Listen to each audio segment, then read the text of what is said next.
राष्ट्राय स्वाहा. इतिहासामधलं अत्यंत सोनेरी पान म्हणजे बाजीराव पेशवा.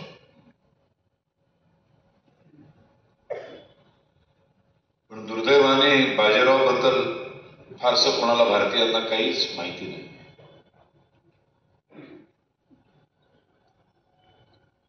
जाणीवपूर्वकच इतिहास सगळा लपवला गेला. फक्त बाजीरावचा नाही, संपूर्ण हिंदुस्थानचाच खरा इतिहास आपल्यापासून कायमच लपवला गेला. किती वेळ तुम्ही असे हात धरून थांबणार? इथे मोबाईल मध्ये करतायत ते शूटिंग. माझी नम्र विनंती आहे की कोणीही आपल्या मोबाईलचा गैरवापर करू नका. बंद करा, खिशात ठेवून द्या. त्यालाही पुढचे 1.5-2 तास शांतता. तुम्ही जिवंत आलायत ऐकायला, मी जिवंत आलोय बोलायला, तो मध्ये कशाला तरी मोबाईल नाही का? प्लीज विनंती आहे.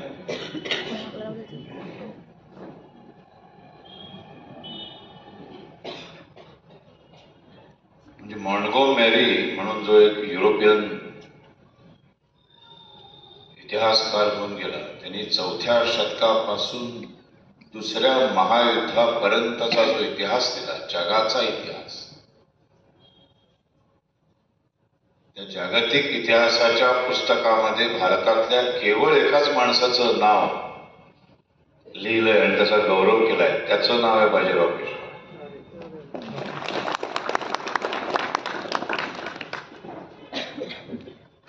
पण आपल्याला मात्र तो शिकवला गेला नाही. आपल्याला छत्रपती शिवाजी महाराजच मुळात नीट शिकवले गेले नाही. त्यामुळे त्यांच्या पावलावर पाऊल ठेवून स्वराज्याचं साम्राज्य करणारा बाजीराव फारच लांब राहिला. त्यात बाजीरावचं लफडं असं झालं की बाजीरावची जात आडवी आली.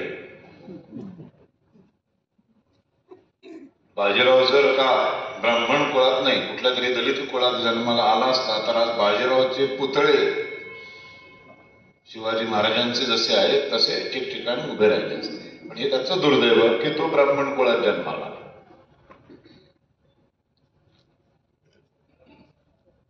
जो फटका सावरकरांना बसतो जातीमुळं, तो बाजीरावला बसतो. आपण कर्तृत्व बघत नाही. माझी व्याख्यान ऐकताना सुद्धा बोलणाऱ्याचं आडनाव पहिलं बघितलं जातं आणि मग टीका करायची की नाही ते ठरवलं जातं. हे खूप घाणेरडं आहे, हे खूप चुकीचं आहे. टिपू सुलतान ह्याच्यावर आपण नॅशनल टेलिकास्ट, डीडी नॅशनल वर एक मालिका दाखवतो.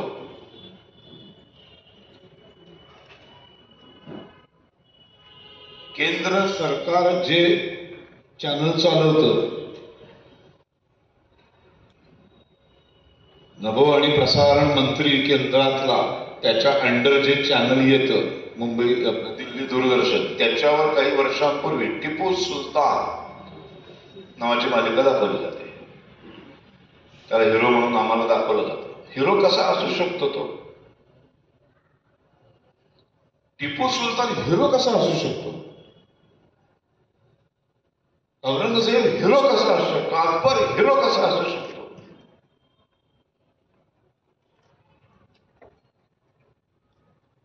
हे सगळे हिरो. आणि आमच्या गुलाबाच्या फुलाने पहिलं जे आपले पंतप्रधान होते त्यांनी एक इतिहासाचं पुस्तक लिहिलं, भारत एक खोज.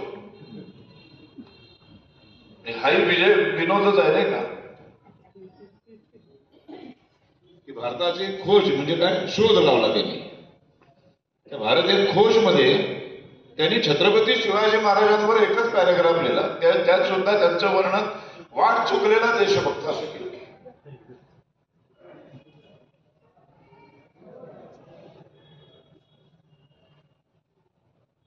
संपूर्णपणे डाव्या विचारसरणीच्या हातामध्ये आपली एज्युकेशन सिस्टीम गेल्यानंतर सगळ्या मुसलमान बादशहांना मोठं करायचं काम केलं गेलं. सतत हिंदुस्थानातल्या स्वतंत्र भारतातल्या तरुण पिढीला पराभूतांचा इतिहास, आम्ही कसे सतत पराभूत होत राहिलो हे शिकवलं गेलं. रादर असं अजिबातच नाहीये. आम्ही जर सतत पराभूत राहिलो असतो तर आज आम्ही हिंदू म्हणून मुळात जगूच शकलो नसतो. आमचं केव्हाच इस्लामीकरण झालं असतं.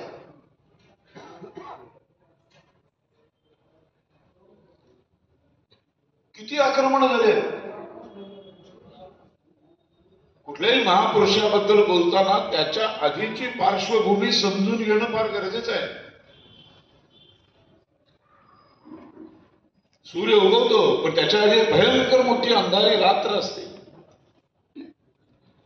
ती रात्र समजून घेतली की मग त्या सूर्याच्या उगवण्याचं महत्व कळतं. तर पार्श्वभूमी आधीची रात्र समजून घेणं फार गरजेचं आहे.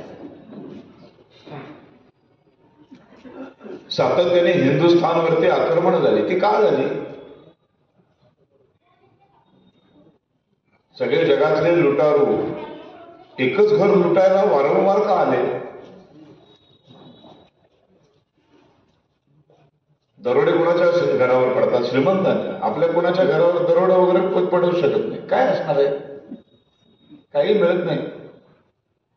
हे मोठे श्रीमंत असतात ना, गडगंज श्रीमंत, अफाट कमावलेला पैसा, सोनं नाणं, त्यांच्या घरावर दरोडे पडतात. बरं, एक दोनच पडतात. हिंदुस्थानवरती सातत्याने दरोडे पडले. असं काय होतं या हिंदुस्थानच्या घरामध्ये? हिंदुस्थान नावाच्या, भारत नावाच्या घरामध्ये लुटण्यासारखं असं काय होतं की जो येतो त्या परकीय आक्रमकाला भारत लुटावासा वाटतो? सोन्याचा धूर निघायचा घराघरातून. म्हणजे ऍक्च्युली सोन्याचा धूर निघायचा का? सोन्याची लाकडं होती का? अजिबात नाही. ती कमी कल्पना आहे. जगाला ज्ञान विज्ञान देणारी संस्कृती, जगातली सर्वात पुरातन संस्कृती, जगातली सर्वात समृद्ध संस्कृती, ज्ञान विज्ञान तंत्रज्ञान काय नव्हतं आपल्याकडं. जग रानटी अवस्थेत होतं तेव्हा आमच्याकडं विमानं उडवली जात होती, तेव्हा आमच्याकडे गाड्या चालवल्या जात होत्या, तेव्हा आमच्याकडे कारखाने होते, तंत्र होतं. काय नव्हतं? जगातलं पहिलं पुस्तक आम्ही लिहिलंय. आदर्श जीवन पद्धती कशी होती याला ऋग्वेद वाचा, मग तुम्हाला कळेल. 14 विद्या 64 कला, ओंकार आम्ही दिला. त्या ओंकारातून 7 स्वर आम्ही दिले. लुटतायत. हुणांचं आक्रमण झालं, लुटून गेले. शकांचं आक्रमण झालं, लुटून गेले. संस्कृती संपत नाही. आमची श्रीमंती काही केलं संपत नाही. मग ग्रीक आले, ग्रीकांनी लुटून गेलं. मग मोगल आले, मग कुतुबशाह आला, निजामशाह आला, आदिलशाह आला, 5-5 मुसलमान शाह लुटतायत. 450 वर्ष हिंदुस्थान संपत नाही. श्रीमंती काही केलं संपत नाही. ज्ञान विज्ञान काही केलं संपत नाही. मग आले पोर्तुगीज, मग आले ब्रिटिश, आणि 15 ऑगस्ट 47 नंतर आले काँग्रेस. लुटतायत देशाला, संपवतायत हिंदू संस्कृतीला, हिंदू धर्माला. अशी ही भव्य दिव्य संस्कृती ज्याला कोणी संपूच शकत नाही. इतकं सगळं संपवल्यानंतरही 2024ला 80% हिंदू आहे.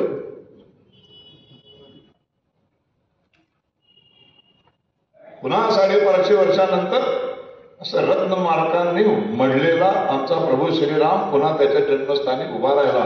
ही आहे श्रीमंती. संपतच नाही. सगळ्यांना पुढे पडलं. आणतात कुठं? एवढं लुटल्यावर पुन्हा निर्माण कसं होतं? हे सगळं लुटून जे घेऊन गेले ते भिकाऱ्यासारखेच फिरतात.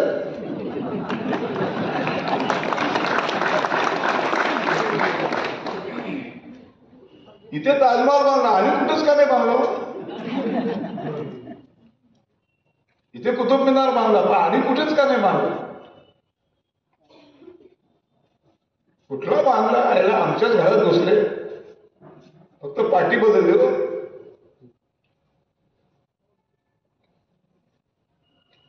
छत्रपती शिवाजी महाराजांचं महत्व का आहे? कारण 350 वर्षांची ही भयान अशी काळोखी रात्र 5 मुसलमान शाह्यांनी या संस्कृतीला तुकडे तुकडे करायचं काम केलं. आमची विश्वविद्यालय जाळून टाकली, धर्मग्रंथ जाळून टाकले, तरी सुद्धा धर्मग्रंथ संपत नाही. गंमत आहे यार. वेद जाळले, उपनिषद जाळली, पुराण जाळली, 9 लाख ग्रंथ त्या नालंदा विद्यापीठातले त्या खेळजीने जाळून टाकले. जाळून टाकल्यावर संपायला पाहिजे होतं, नाही संपलं. कसं संपणार? सगळ्यात महत्वाचं आहे ना आपल्या संस्कृतीचं वैशिष्ट्य ती मौखिक परंपरा. मौखिक परंपरेनं आपण टिकून राहिलोय. आपण सगळेजण स्तोत्र कोणी पाठ करायला बसत नाही. आपण कानावर पडत पडत वडिलांचं मुलगा ऐकून पाठ होतो. असे वेद पाठ करत गेले. 1 वेद म्हणणारा वेदी, 2 वेद द्विवेदी, 3 वेद ज्याला पाठ आहे त्रिवेदी, 4 वेद पाठ आहे चतुर्वेदी. अशी आपल्याकडे पिढ्या पिढ्या तयार झाल्या. वेद जाळलं काय? पुस्तकं माणसांच्या डोक्यात कसं जाळलं? पुन्हा लिहिलं गेलं. अशी ही सोन्याचं धूर निघणारी, अशी ही संस्कृतीची सोन्याचा धूर, ज्ञान विज्ञानाचा सोन्याचा धूर, आणि अशावर सातत्याने आक्रमण. हे सगळं संपलंय आता. यांना कोणी वालीच उरणार नाही. त्यावेळेला एका छत्रपती शिवाजी महाराजांचा जन्म होतो. 400 वर्षांची भयान रात्र संपते. म्हणून शिवाजी महाराजांना हिंदुस्थानामध्ये इतकं महत्व आहे. बाजीराव पेशव्याच्या जन्मापर्यंत येण्याच्या आधीचा इतिहास समजून घेणं फार गरजेचं आहे. त्याशिवाय बाजीरावचं महत्व नाही का?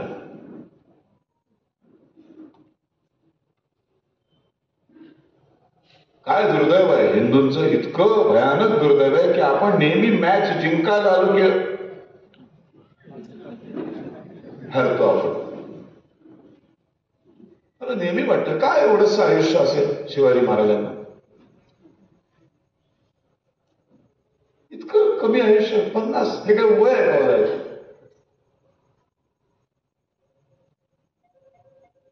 थोडे जगले असते 15-20 वर्ष. नको ते आपण किती लोक जगताना बघतो. शिवाजी महाराज थोडे जगले असते, एक 15-20 वर्ष अजून जगले असते, अख्खा इतिहास बदलला असता.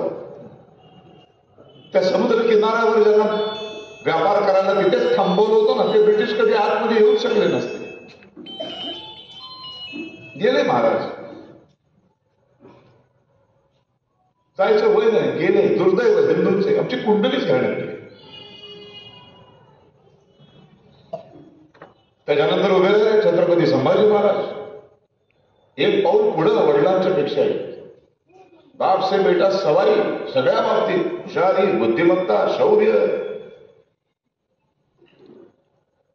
येऊ दिलं नाही औरंगजेबाला. हिंदुस्थानवरती साम्राज्य करायचं स्वप्न धुळीला मिळवत राहिले संभाजी महाराज. किती लोकांना माहिती आहे संभाजी महाराजांचा इतिहास?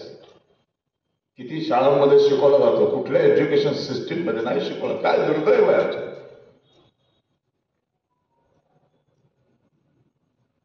संभाजी महाराज जर पकडले गेले नसते, अजून टिकले असते 15-20 वर्ष, तरी हिंदुस्थानचा इतिहास बदलला असता.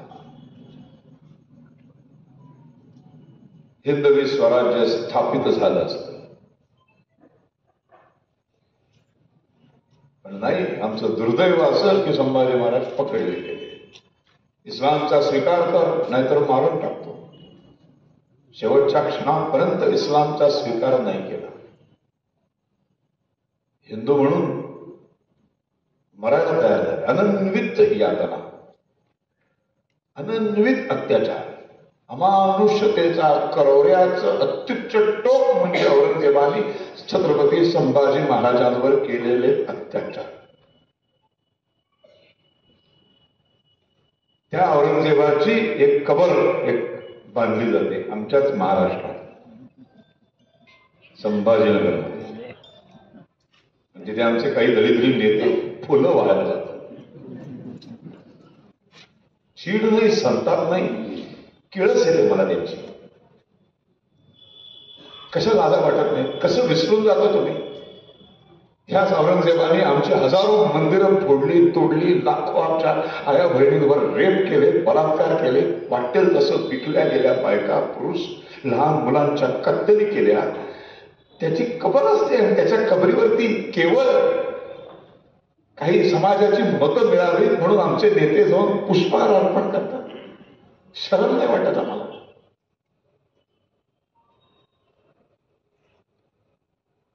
गेला राजा आमचा, चामडी सोडली, हो किच्चू नाही केलं तोंडात.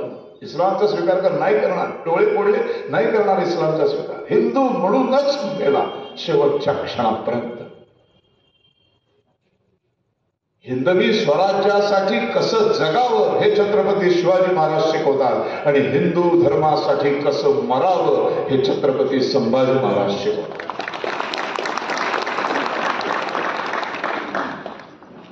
गेले संभाजी महाराज,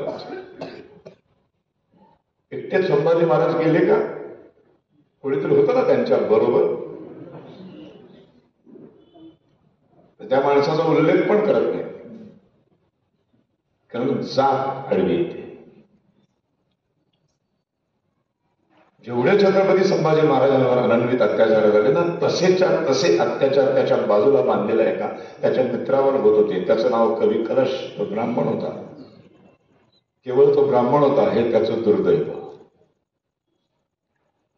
त्याच्याबद्दल एक अवाक्षर काढणार नाही. ते अनुजी पंत ते बोबलत राहणार.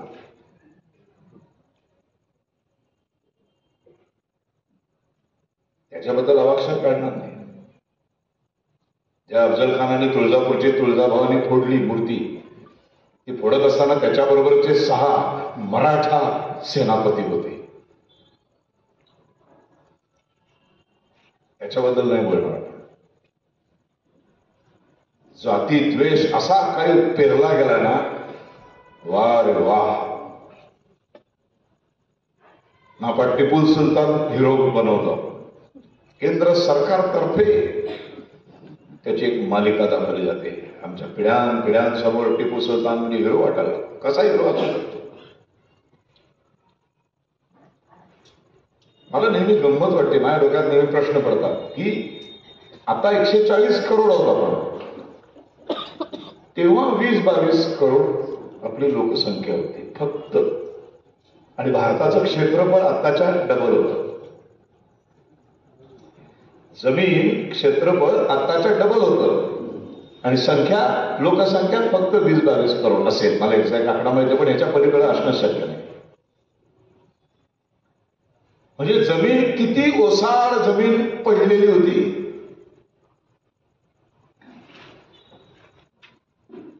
म्हणजे अयोध्येमध्ये जिथं आमचे प्रभू श्रीराम जन्माला आले, त्या प्रभू श्रीराम जिथे जन्माला आले त्याच्या बाजूला हजारो एकरची जमीन ओसाड पडलेली होती, रिकामी होती.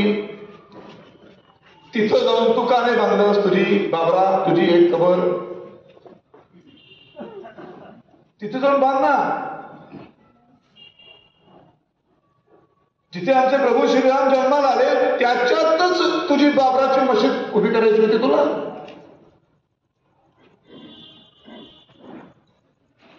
त्याच्या बाजूला हजारो किलोमीटरची जमीन रिकामी पडलेली आहे, तिथं का नाही बांधलीस तू? काशी विश्वेश्वराचं मंदिर, काय मंदिराच्या बाजूला रिकामी जागा नव्हती? तो काळ लक्षात घ्या. तेव्हा तर अशी कितीतरी जमिनी पडलेल्या होत्या नुसत्या. बांध की अजून ह्याच्यापेक्षा मोठी बांध खबर काय ती तुझी. श्रीकृष्णाचा जन्म झाला तिथेच जायचं, तिचा जन्म झाला त्याच्यावरच आमची मशीद उभी करायची.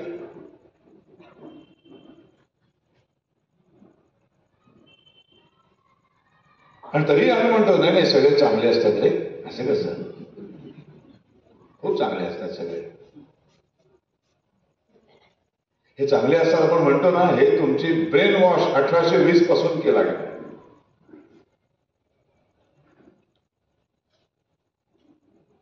सातत्याने तुम्हाला हे सांगितलं गेलं, तुम्हाला हे समजून सांगितलं गेलं. तुमची लढाई विजयांचे कुठलाही इतिहास तुमच्यापासून लपवला गेला. सगळ्या पराभूत आम्हाला सांगायला गेलं. पण हा विचारच करत नाही आम्ही. एवढी वर्ष आमच्यावर आक्रमण करून आम्ही जर अजून टिकून आहोत याचा अर्थ आम्ही विजयी पण होत असणार ना.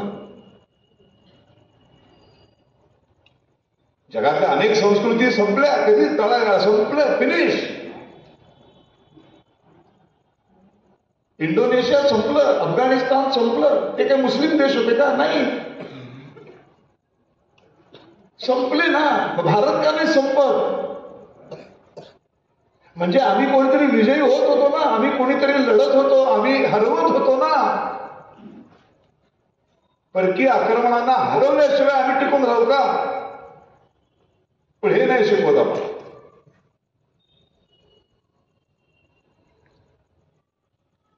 म्हणून हे बॅकग्राऊंड समजून घेणं फार गरजेचं आहे.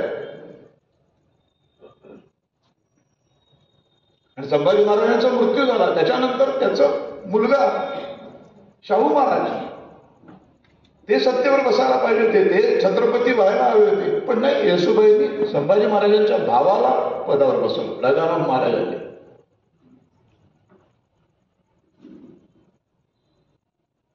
राजाराम महाराज आले, त्यांनी साम्राज्याला सुरुवात केली. छत्रपतींच्या हिंदवी स्वराज्याच्या विस्ताराची सुरुवात झाली. दक्षिण आणि उत्तरेमध्ये त्यांनी पादाक्रांत करायला सुरुवात केली, मोहिमा राबवायला सुरुवात केली.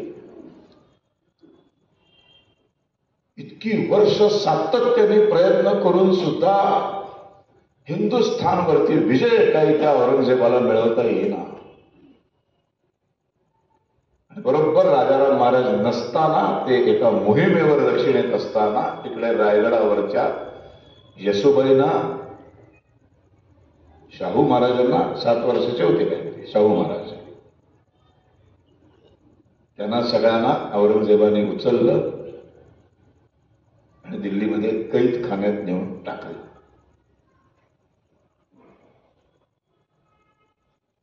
कैदेत गेले. लहानपणापासूनच शाहू महाराजांचं वाचताना गंमत वाटते मला कधी कधी. त्यांचा स्वभाव, त्यांचा एक सगळ्यांशी वागणं बोलणं, म्हणजे असं लिहिलेलं आहे पुस्तकात की औरंगजेबाला सुद्धा तो छोटा शाहू आवडायचा. असंख्य मराठी सरदार, असंख्य मुसलमान सरदार त्या शाहूवर प्रेम करायला लागले. ते इतकं त्याचं वागणं बोलणं, त्या कैदेत त्या शाहूचं, त्या लहान मुलाचं. आता तो लहान आहे म्हणून शाहू म्हणतोय. हल्ली ते जे जन्माला आल्यापासूनच छत्रपतीच म्हणायचं. हो, नाही तर चिडतात भयानक. आपण म्हणतो ना जन्माला शिवबा आला, शिवाजी जन्माला आला, पण नाही, छत्रपती शिवाजी महाराज जन्माला आले. असं तेव्हा ते कुठे छत्रपती होते. सावरकर जन्माला, विनायक जन्माला आला ना. टिळकांच्या घरात एक बाळ जन्माला आला, गांधीच्या घरात एक मोहनदास जन्माला आला ना. असंच म्हणणार ना लहान असताना. मग ते कर्तृत्वाने मोठे झाल्यावर आपण त्यांना महात्मा गांधी, वीर सावरकर, छत्रपती शिवाजी महाराज म्हणतो. पण हे समजण्याची कुवत नसते. म्हणून मी जरा फोडून सांगितलं की ते लहान होते म्हणून मी शाहू म्हणतोय. ते छत्रपती झाल्यावर मी शाहू महाराजच म्हणणार, बरं का. पण त्याचा इतिहास काय माहित नसतो आपल्याला. त्यांनी काय शिकवलं ते काही माहित नसते बरं. ते काही आणायचं नाही अंमलात. छत्रपती शिवाजी महाराज अंमलात बिमलात नाही आणायचे, भानगडीत नाही पडायचं. पण हे पोंशा, पण मी नेमकं पोंशा असल्यामुळे गडबड आहे.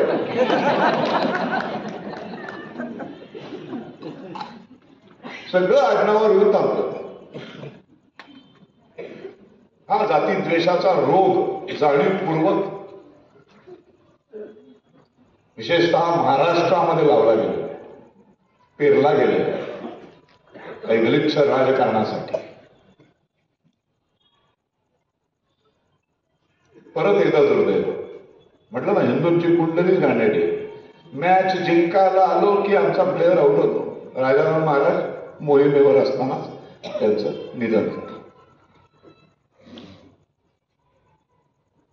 इकडे जो मूळ संभाजी महाराजांचा सुपुत्र, जो खरा वारस आहे या छत्रपतींच्या गादीचा, जो या छत्रपतींच्या गादीवर बसावा असं शिवाजी महाराज संभाजी महाराजांच्या सगळ्या सरदार सेनापतींना वाटतंय, तो नेमका डावलला गेल्यामुळे ते सगळे दुःखी झालेले आहेत. त्यातले काही निजामाला जाऊन मिळाले, काही आदिलशहाला जाऊन मिळाले.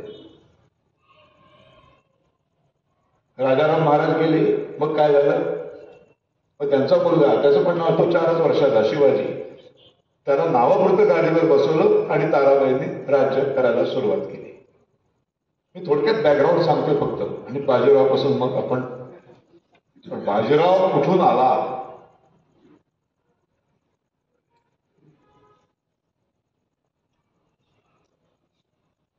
बरं, बाजीरावाचं मुळात आयुष्य 40 वर्षाचं आहे आणि कारकीर्द 20 वर्षाची.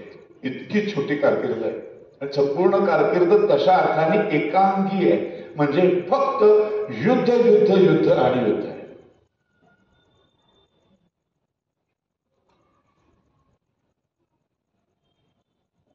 ताराराणी अत्यंत हुशार, अत्यंत शूर, वीर बाई. तिने संपूर्ण स्वराज्याची कमान हातात घेतली आणि सुरू केलं राज्य करायला.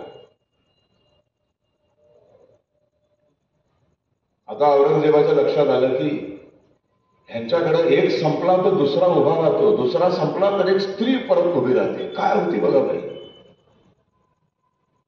आपण आज म्हणतो की स्त्रिया अबलाय बिबलाय. मला इतिहास वाचला की आश्चर्यच वाटतं की इतका भव्य दिव्य स्त्रियांचा इतिहास आहे आपल्याकडे. आता एवढ्या अबला नारी कशा काय झाल्या? इतक्या हुशार बायका आहेत इतिहासामध्ये, इतक्या हुशार विद्वान शूरवीर बायकांची नोंद आहे आपल्याकडे. म्हणजे ऋग्वेदामध्ये सगळ्यात फास्टेस्ट गाडी चालवणारी बाई होती. आता गाडी म्हणजे तेव्हा मर्सिडीज नव्हती, तेव्हाची गाडी कुठली? रथ. अत्यंत वेगाने रथ चालवणारी बाई अशी उल्लेख आहे. विणकाम भरतकाम अशा करणाऱ्या बायका आहेत. ऋग्वेदामधल्या कित्येक ऋचा बायकांनी निर्माण केलेले आहेत. म्हणजे मग स्त्रियांना शिक्षणापासून वंचित ठेवलं असं कसं काय म्हणू शकतो आपण? मग हे नंतर झालं ना. म्हणून वेदांना शिव्या देणं चुकीचं आहे. वेद चुकीचे कसे असतील? काही माणसं आली, त्यांनी त्यांच्या स्वार्थासाठी काहींचे अधिकार काढून घेतले.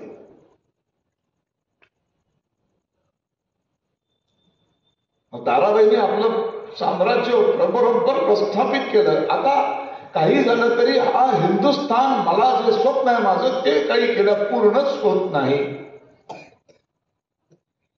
राजाराम गेल्यानंतर असं वाटलं होतं की आता माझ्या हातात येईल, पण नाही. ती बाई उभी राहिली. बाई एवढी स्ट्रॉंग. आता ह्या बाईच्या समोर आता ह्यांना जर डायरेक्ट लढून जिंकता येत नसेल तर यांच्या फूट पाडून जिंकलं पाहिजे. विचित्र गलिच्छ राजकारण ज्याचे पडसाद आजही आपल्याला आपल्या महाराष्ट्राच्या राजकारणात बघायला मिळतात. डायरेक्ट जिंकता येत नाही, फोडून जिंकायचं.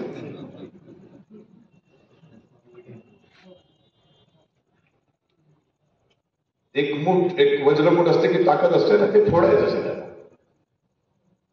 ते फोडण्यासाठी त्याच्या स्वतःच्या स्वार्थासाठी येसूबाईंना, शाहू महाराजांना आणि त्यांच्या दासी पुत्राला औरंगजेबाने जेलमध्ये सोडून दिलं.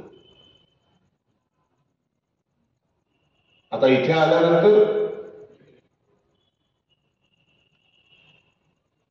शाहू महाराज आले. मूळ त्या छत्रपतींच्या गादीचा मूळ पुढचा सेवक तिथे आलेला आहे. आता वारस आलेला आहे. आता इतकं स्वतःच्या हिमतीवर एक बाई उभी राहिली आहे. तिने एवढं उभं केलंय स्वराज्य. ती लढतेय, ती हुशार आहे, ती चतुर आहे. आता हे सगळं द्यावं लागणार. तिने ओळखच द्यायला नकार दिला. ही खरा शाहू हे नाहीच, ही येसूबाई नाहीच, नाही, हे सगळे तोते आहेत म्हणाले.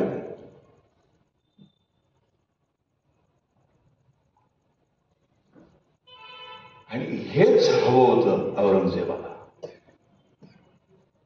आता गादीसाठी ह्यांच्या दोघात भांडणं सुरू झाली की मला संधी मिळणार महाराष्ट्र काबीज करायला. कारण हिंदुस्थान काबीज करू शकतो, पण मराठा साम्राज्य हा महाराष्ट्र काही केल्यात काबीज करता येत नाही.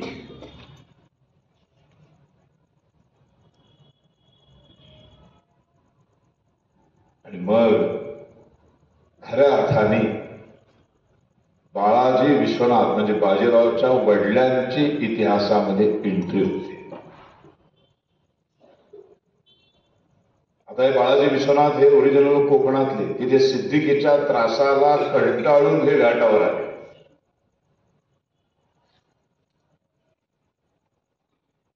आणि जेव्हा त्यांच्या लक्षात आलं की ओरिजिनल शाहू महाराज ओरिजिनल वारस त्याला वारस म्हणून ओळखायलाच ताराबाईंनी नकार दिलाय, तेव्हा शाहू महाराजांच्या पाठीशी आता आपण उभं राहायला पाहिजे. आणि मुळात बाळाजी विश्वनाथ हे छत्रपती शिवाजी महाराजांपासून ते त्यांचे सेनापती होते, सरदार होते, लढवय्ये होते, लढणारे होता माणूस. त्या सिद्दीकीच्या जाचाला कंटाळून तो घाटावरती आला. आणि इथे आल्यानंतर ही समोर परिस्थिती आहे. आता शाहू महाराजांना त्यांच्या मूळ गादीवरती बसवलंच पाहिजे आणि म्हणून ते शाहू महाराजांना येऊन भेटले. शाहू महाराजांना भेटले.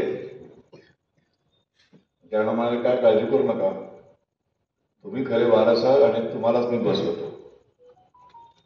आणि छत्रपती संभाजी महाराज गेल्यापासून ज्या अनेक सरदारांना सेनापतींच्या मनातली जी इच्छा होती की मूळ आमचा जो राजा असायला पाहिजे तो नेमका बसलेला नाहीये, ते शाहूंचंच खरा वारस आहे, शाहूच त्या सिंहासनावर बसले पाहिजे, ही जी सुप्त इच्छा होती अशा एकेकाला बोलून आपल्या बाजूने वळवायला सुरुवात केली.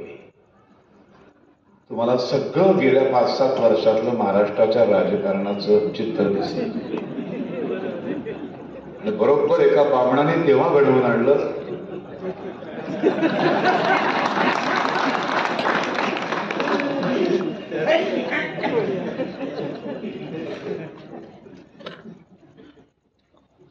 एकेका सरदाराला भेटून, वाटतं ना तुम्हाला शाहू महाराज आहेत या, असं करून करून तारा राणीकडचे सरदार फिरवले. तारा राणीच्या लक्षात आलं की आता आपण जर युद्ध करायला उभे राहिलो सत्तेसाठी, गादीसाठी, तर आपण हरणार, कारण आपल्याकडे आता कोणी राहिलंच नाही.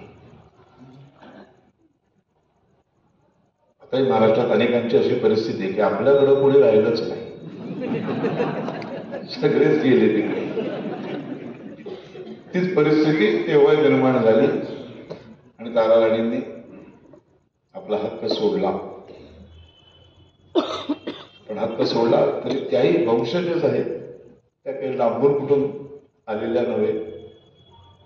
शेवटी संभाजी महाराजांच्या सख्या भावाचीच तर ती बायको आहे. आणि मग त्यांना कोल्हापूरला पाठवण्यात आलं आणि तेव्हापासून ती 2 गाद्या ज्या निर्माण झाल्यात ना, सातारा आणि कोल्हापूर, त्या तशा गाद्या.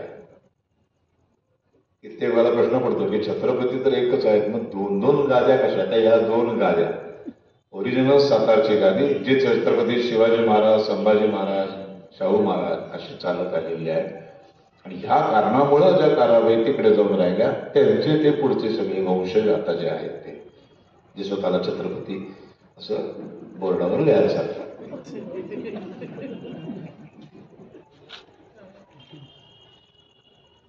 आणि बाळाजी विश्वनाथांचं महत्व वाढायला सुरुवात झाली. आणि 12 जानेवारी 1708 शाहू महाराजांचा छत्रपती म्हणून राज्याभिषेक झाला.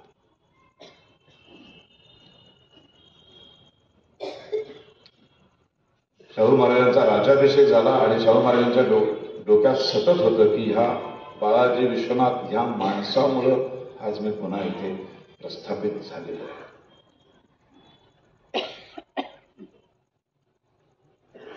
आता छत्रपती शिवाजी महाराजांचे राज्य चालवण्याच्या काही नीती होत्या, फार महत्वाचे काही नियम होते त्यांचे. सगळ्यात पहिला नियम होता सुईच्या टोका एवढी पण जमीन शत्रूला देता कामा नये. सुईच्या टोका एवढी पण स्वराज्यातली जमीन शत्रूला देणार नाही, त्याच्यासाठी मी काय वाटेल ते करेन. आणि दुसरी गोष्ट होती, राज्यातल्या कुठल्याही नेमणुका या वंश परंपरेवर नाही तर ते फक्त कर्तृत्वावरतीच नेमणुका केल्या जाते. वंश परंपरेचा काही संबंध नाही. सरदाराचा मुलगा सरदार नाही, त्यांनी ते सिद्ध करावं तर त्याला ते हक्काने मिळेल. हे छत्रपतींच्या काळातले नीती नियम विस्कळीत व्हायला सुरुवात झाली. शाहू महाराजांच्या काळात काहीतरी त्याच्यावर वेगळं दडपण असेल, किंवा मला हे सगळं वाचताना ना इतकं आत्ताच्या सगळ्या राजकारणाशी इतकं रिलेटेड आहे नाही की आदिलशहाकडनं काही सरदार आले, शिवाजीच्या काळातले काही निजामाकडनं आले, ते आपल्यासाठी आले, तर मग त्यांना खुश करायला पाहिजे. मग त्यांना वंश परंपरागत मग त्या सरदाराचा मुलगा सरदार असं काहीतरी त्या काळामध्ये शिवाजी महाराजांची मूळ नीती जी होती ती थोडी बाजूला ठेवण्यात आली आणि राज्यकारभार असा थोडा विस्कळीत पद्धतीने सुरू झाला आणि वंश परंपरागत पदभार मिळायला सुरुवात झाली, जे राज्याच्या दृष्टीनं हिताचं नाही. आज आपण बघतो वंश परंपरागत कसे एक एक आमदार नाही का, ते भयानक आहे सगळं. म्हणजे बघितलं तरी आपल्याला नको वाटतं की अशी माणसं आहेत, बापरे. त्यांचं बोलणं, त्यांचं वागणं नाही का, तुमच्या पुरुषमध्ये आहे ना तसंच एक माणूस, या कधीतरी बघायला कळेल.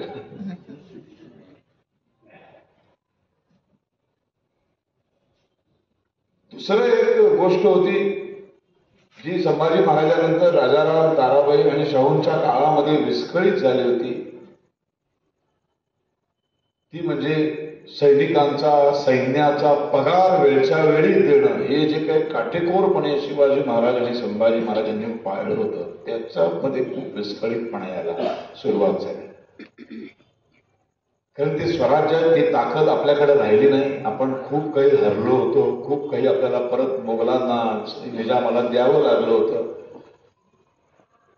आणि अशा विस्कळीत परिस्थितीमध्ये जे काही मध्ये घडलं होतं सगळं, त्यामुळं अशा अनेक पद्धतीने हे स्वराज्य ना असं थोडंसं शिथिल झालेलं होतं, थोडंसं विस्कळीत झालेलं होतं, त्याची ताकद कमी झालेली होती.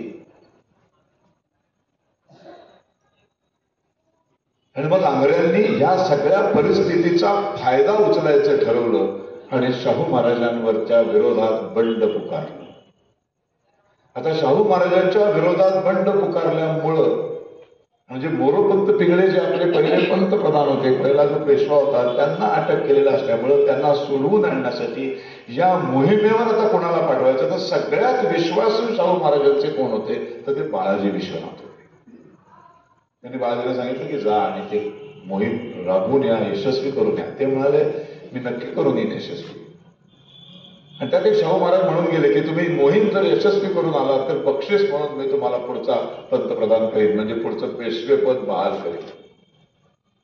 त्याच्यावर बाळाजी विश्वनाथ म्हणाले की जर तुम्ही मी यशस्वी करून आल्यानंतर पेशवेपद बहाल करणार असाल तर माझी एक नम्र विनंती आहे की तुम्ही मोहिमेच्या आधीच मला पेशवा बनवा. ह्याची दोन कारणं आहेत की आंग्र्यांच्या हे लक्षात येईल की पेशवा, स्वराज्याचा पेशवा म्हणजे पंतप्रधान पद, प्रधानमंत्री पद. पेशवा म्हणजे छत्रपती नाही. छत्रपती ही सर्वोच्च गादी. त्यांनी स्वराज्य चालवण्यासाठी एक नेमलेला असतो तो म्हणजे आपल्याकडे आता राष्ट्रपती आहे आणि त्यांनी नेमलेला पंतप्रधान. तो त्याला शपथ देतो की तू हे चालव आणि काही प्रॉब्लेम आला तर मी आहे. मग राष्ट्रपती राजवट आणायची की नाही. राज्यामध्ये एक राज्यपाल आहे सर्वोच्च, त्याच्या हाताखाली एक मुख्यमंत्री आहे. Same system. छत्रपती आहे, ते स्वतः येऊन चालवत नाही. त्यांच्या विचारांनी त्यांच्याशी सल्ला मसलत करून एक पंतप्रधान पदावरचा पेशवा ही पद आहे. पेशवा म्हणजे राजा नाही. तर ते म्हणाले की त्याचा खूप वेगळा परिणाम होईल. त्याला जे वाटते की पेशवा माझ्या जेलमध्ये मी अडकवलेला आहे तर हा मुळात भ्रम दूर होईल आणि वेगळाच पेशवा आपल्यावर चालून येतोय. आता पेशवा चालून येणार त्याची ताकद फार वेगळी असते. एक साधा सैनिक जाणं आणि एक कमांडो जाणं आणि एक मोठा कॅप्टन जाणं याच्यात फार मोठा तफावत असते. तुम्ही असे नंतर मला देणार आहात तर आधी द्या, त्याचा परिणाम वेगळा होईल, मी लढून दाखवतो. जेव्हा तो पेशवा म्हणून येणार असं जेव्हा डिक्लेअर झालं आणि जेव्हा ते 17 नोव्हेंबर 1713 बाळाजी विश्वनाथांना पेशवा बनवलं गेलं आणि नंतर ते आंग्र्यांच्या मोहिमेवर गेले तेव्हा अंग्रेजांच्या लक्षात आलं की हे अवघड आहे आणि त्यांनी तहाची बोलणी केली. त्यांनी शस्त्रच टाकली, पांढरा झेंडा दाखवला, म्हणजे आपण तह करूया. तह केला, सगळं सोडवून आणलं. शाहू महाराज बेहद खुश झाले बाळाजी विश्वनाथांवर. आणि बाळाजी विश्वनाथान हे शाहू महाराजांच्या सल्ल्याने हे स्वराज्य चालवू लागले. तेव्हा बाजीराव 9 वर्षाचा होता. त्याच्यानंतर आले ते चंद्रसेन जाधव. चंद्रसेन जाधवांनी असंच पुन्हा एकदा शाहू महाराजांच्या विरोधात एक मोठं बंड केलं आणि तहाची बोलणी करण्यासाठी पाचारण केलं. परत बाळाजी विश्वनाथांवरती जबाबदारी सोपवली. बाळाजी विश्वनाथ तहाचीच बोलणी करायला जायचे म्हणून गेले. तेव्हा त्यांच्याबरोबर त्यांचा मुलगा बरोबर घेऊन गेले. तो मुलगा होता बाजीराव, त्याचं वय होतं 11.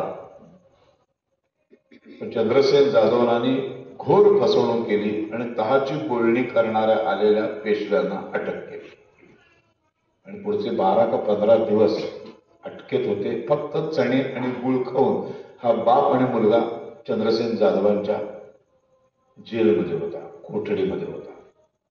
11 वर्षाचा मुलगा 9 वर्षाचा असताना पहिली लढाई करायला गेला, पण तहामुळे लढाई करावी लागली नाही आणि 11 वर्षाचा झाल्यानंतर तो पहिलं त्यांनी 12 का 13 दिवसाची एक कैद भोगली, फक्त चणे आणि गुळ खाऊन. पण तो वडिलांबरोबर जात असताना वडिलांबरोबर सातत्याने तो राज्यशास्त्राचे धडे गिरवत होता. लहानपणापासूनच या राधाबाई आणि बाळाजी विश्वनाथ यांना ही 2 अतिशय जबरदस्त मुलं, चिमाजी आणि बाजीराव. बाजीरावचं पाळण्यातलं नाव विश्वास, पण बाळाजी विश्वनाथ हे बखरी, बाजी म्हणजे जिंकणारे, विजयी होणारे, बाजी मारणारे, अशा इतिहासातल्या काही बाजींचा इतिहास वाचत बसलेले असताना त्यांना बातमी आली की तुम्हाला मुलगा झालाय. त्याच्या तोंडातून पटकन बाहेर आलं, मला बाजी जन्माला आला. म्हणून त्या विश्वासचं पुढे नाव बाजी पडलं आणि बाजीराव पडलं. ते टोपण नाव नंतर खूप मोठं प्रसिद्धीला आलं.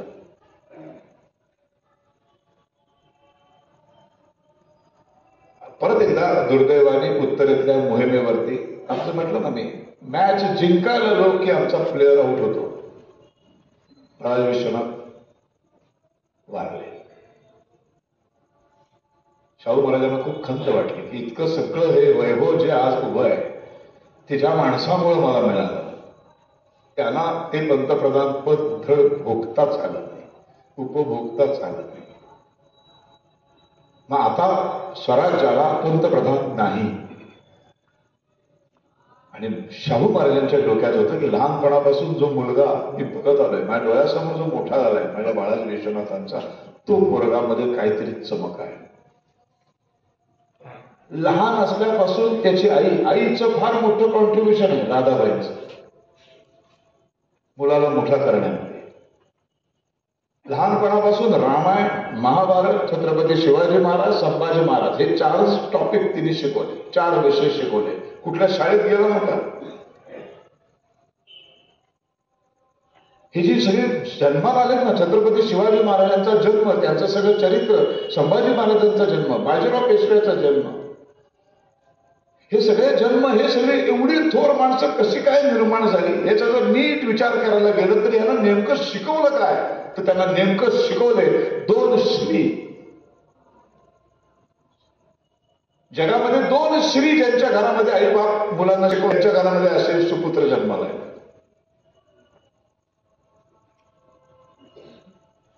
जगामध्ये दोघांच्याच नावामध्ये श्री आहे, कुणाच्याच नाही. दुसऱ्या कुठल्याही देवदेवतांच्या नावात श्री नाही. 2च व्यक्ती आहेत ज्यांच्या नावात श्री आहे, श्रीराम आणि श्रीकृष्ण. आता व्याख्यानानंतर हे मला धनादेश देतील, त्याच्यावर लिहितील श्री शरद वंशी. त्या श्रीला काही अर्थ नाही,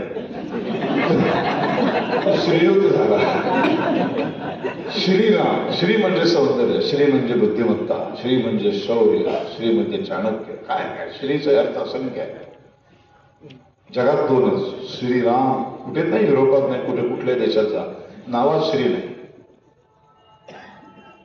हे दोन श्री ज्या ज्या आई वडिलांनी आपल्या मुलांना शिकवले, त्यांच्या घरात देशभक्त, राष्ट्रभक्त सुपुत्र जन्माला आले. बघा ना, श्रीकृष्ण श्रीराम जिजाबाईंनी शिकवला, काय जन्माला आले? शिवबा. श्रीकृष्ण श्रीराम शिवबा शिकवला, राधाबाईंनी काय जन्माला आला? बाजीराव. हे सगळे एकत्र ज्यांनी शिकवले त्या घरामध्ये काय जन्माला आले? बाळ गंगाधर टिळक. हे सगळे टॉपिक ज्या आईने शिकवले त्या घरामध्ये नाशिकला जन्माला आला एक विनायक दामोदर सावरकर. हे फार महत्वाचे आहेत आपल्या आयुष्यातले. बाकी सगळे विषय, भूगोल, इतिहास आणि ते नागरिक शास्त्र आणि काय ते जीव, त्याच्यापेक्षा सगळ्यात महत्वाचा आहे तो श्रीराम आणि श्रीकृष्ण. आदर्शातले आदर्श, सर्वोच्च आदर्श कसा असावा प्रत्येक गोष्टीत. एक माणूस म्हणून आदर्श कसं जगावं, एक मुलगा म्हणून आदर्श कसं जगावं, एक पती म्हणून आदर्श कसं जगावं, एक भाऊ म्हणून आदर्श कसा जगावा, एक राजा म्हणून आदर्श कसा जगावा, एक मित्र म्हणून आदर्श कसा जगावा, एक गुरु म्हणून आदर्श, एक शिष्य म्हणून आदर्श कसा असावा. आदर्शातला सर्वोत्तम आदर्श म्हणजे श्रीराम. आणि आदर्शाची चौकट ओलांडल्यानंतर त्या माणसाचं काय करायचं हे सांगणारा श्रीकृष्ण. जो जो ही लिमिट ओलांडतो त्याचं काय करावं हे सांगणारा आहे तो दुसरा आहे श्रीकृष्ण.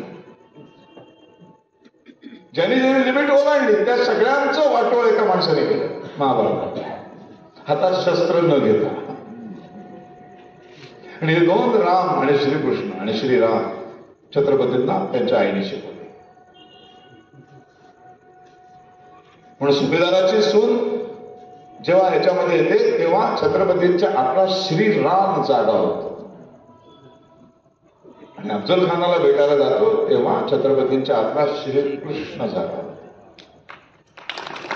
आणि हे संस्कार राधाबाईंनी बाजीराववर केले. म्हणून एक सुपुत्र जन्माला. मराठी, हिंदी, संस्कृत, उर्दू अशा सगळ्या भाषांचं ज्ञान लिहिता येतात, वाचता येतात. काय अफाट अफाट पोरग जन्माला. लहानपणापासून बालशी सूर्य नमस्कार, सतत रस्त्यावर आपलं मैदानात जायचं आणि कुस्त्या खेळायच्या. लहानपणापासून 5व्या-6व्या वर्षापासून घोड्यावर बसून रपेट करायचे. प्रचंड घोडदौडची आवड, प्रचंड घोडेस्वारीची आवड.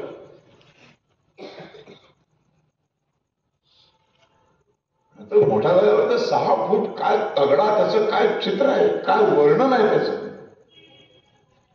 म्हणजे निजामाच्या कानापर्यंत जेव्हा बाजीराव बाजीराव नाव जायला लागलं तेव्हा निजामाला प्रश्न पडला की अरे हा कोण आहे बाजीराव. आता आपल्याला प्रश्न पडतो हे कोण आहे, ते जरा फोटो पाठव रे व्हॉट्सअपवर, बघतो आपण फोटो. तसं नव्हतं, असलं काहीच नव्हतं. मग हा कोण आहे बाजीराव, हा कसा दिसतो, हा कसा बोलतो, काय करतो हे पाठवण्यासाठी गुप्तहेर चित्रकार पाठवला निजामाने. त्यांनी चित्र काढलं बाजीरावाचं, काही दिवस राहिला तो. बाजीरावला माहित होता हा त्यांनी पाठवलेला आहे.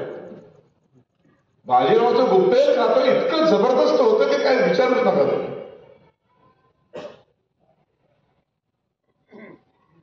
जाऊ दे म्हणाला, येऊ दे, काय करत नाही तो, चित्र काढून जाणार आहे फक्त. कळू दे माझ्या दुश्मनाला मी कसा दिसतो.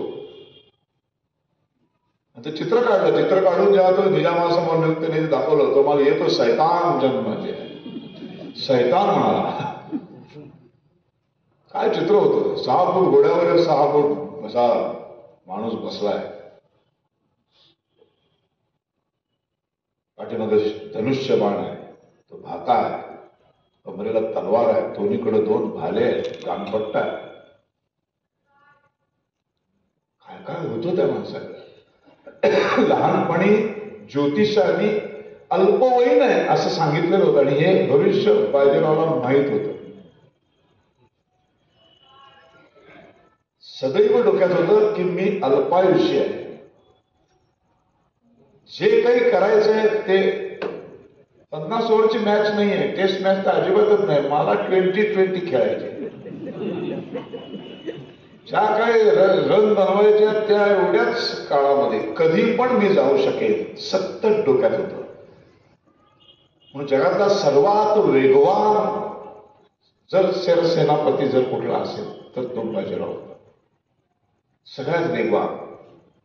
आता जेव्हा छत्रपतींनी शाहू महाराजांनी जेव्हा त्याला पेशवा बनवलं, वय किती आहे? 19 पूर्ण होऊन 20वां लागलेलं आहे. आपली 20 वर्षाची पोरं काय करतात जरा बघा. हा मुलगा 20व्या वर्षी कोण झाला? हिंदुस्थानचा पेशवा झाला. दरबाराचा विरोध होता, पूर्णपणे विरोध होता. का विरोध होता? कारण राज्यकारभारामधलं ह्याला काही कळत नाही असं दरबारी मंडळींना वाटत होतं. का बघावं तेव्हा तलवारीशी लढत असतो, बघावं तेव्हा भाले घेऊन फिरत असतो, कुस्त्या खेळत असतो. सतत ह्याचं लक्ष मैदानी खेळांवरती, सतत ह्याचं लक्ष शस्त्रकाराकडे. शस्त्रप्रिय आहे त्या माणसाला. हा सतत लढणारा माणूस आहे. हा उत्तम सरसेनापती होऊ शकतो, पण हा पेशवा नाही होऊ शकत. पेशवाला युद्ध पण कळलं पाहिजे आणि कूटनीती पण कळली पाहिजे, राजकारण पण करता आलं पाहिजे, मुत्सद्देगिरी असायला पाहिजे. हे दोन्हीचं कॉम्बिनेशन नाही आहे. पेशवा दुसऱ्याला बनवा आणि मग याला पाठवा युद्धावरती. हा युद्ध जिंकेल, काही प्रश्न नाही, पण राज्यकारभार हा माणूस कसा करेल?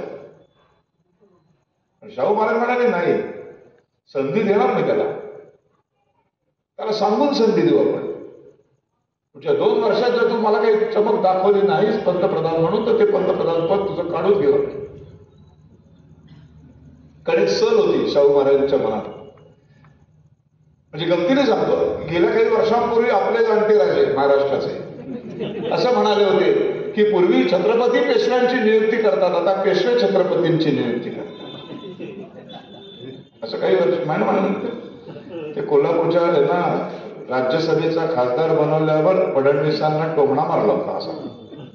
पण ते इतिहासात खरं आहे.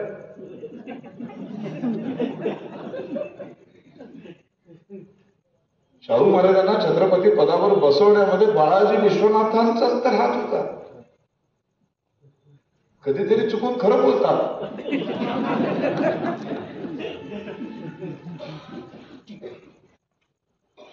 सांगितलं पाहिजे, करून दाखव, करतो म्हणा. श्रीराम, श्रीकृष्ण आणि छत्रपती शिवाजी महाराज 3 टॉपिक शिकवलेत दादाबाईंनी, आईने. आणि वडील गुरु आहेत. वडिलांच्या हाताखाली वयाच्या 5व्या-6व्या वर्षापासून सतत मोहिमेवर गेलेला आहे, सतत शिकतोय. वडील अत्यंत निष्णात होते, बाळाजी विश्वनाथ भयंकर हुशार माणूस. बघा ते गेलेलं राज्य मिळवून दिले हो. आता सुद्धा नाही का गेलेलं राज्य लोकसभेचं परत आणलं बघा विधानसभेला.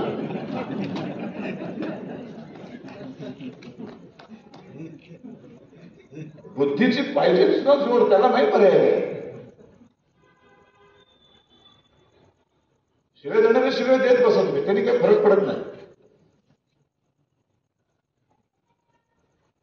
तेव्हा त्या बाळाजी विश्वनाथांना पंतप्रधान पद नीट उपभोगता आलेलं नाही, कुठेतरी सल होता, तर त्याच्या मुलाला तरी आपण देऊन बघूया. आणि म्हणून बाजीरावावर विश्वास टाकला आणि टेम्पररी पंतप्रधान अशा पद्धतीने त्यांचं. पण मग त्यांनी एकदा पेशवा पदावर बसल्यानंतर त्यांनी मागे वळून पाहिलंच नाही.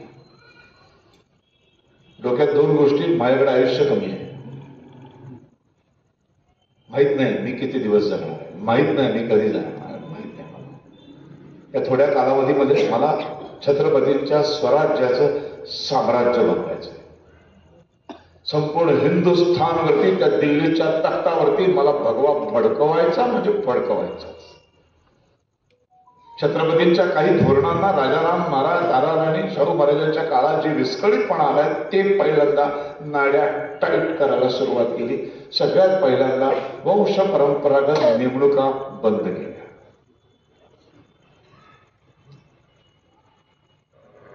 आरक्षित कोटे बंद केले. कर्तृत्व दाखवा, जातीचा काही संबंध नाही. अशी एक एक माणसं निवडली. होळकरांसारखा माणूस धनगर समाजातला बघितलं नाही, कर्तृत्व बघितलं. जाधव बघितले, पवार बघितले, शिंदे बघितले. मी ब्राह्मण आहे मग सगळे ब्राह्मणच घेऊ असं नसतं. असं कधी केलं नाही बाजीराव. प्रत्येकाचं सामर्थ्य बघितलं, प्रत्येकाच्या हातातली ताकद बघितली, त्याचं कर्तृत्व बघितलं आणि माणसं निवडली आणि असे सरदारांची एक लष्करी फौज निर्माण केली. त्याच्यानंतर दुसरं त्यांच्या डोक्यामध्ये पहिली गोष्ट आली की आता जर साम्राज्य करायचं असेल, संपूर्ण हिंदुस्थानवर जर भगवा फडकवायचा असेल तर मला फक्त गनिमी काव्याने लढून चालणार नाही. मला सपाट मैदानावर लढायला लागतील. त्याच्यातलं कौशल्य मला आत्मसात करावंच. शिवाजी महाराजांचा काळ वेगळा होता. शिवाजी महाराजांची त्यावेळेची परिस्थिती वेगळी होती.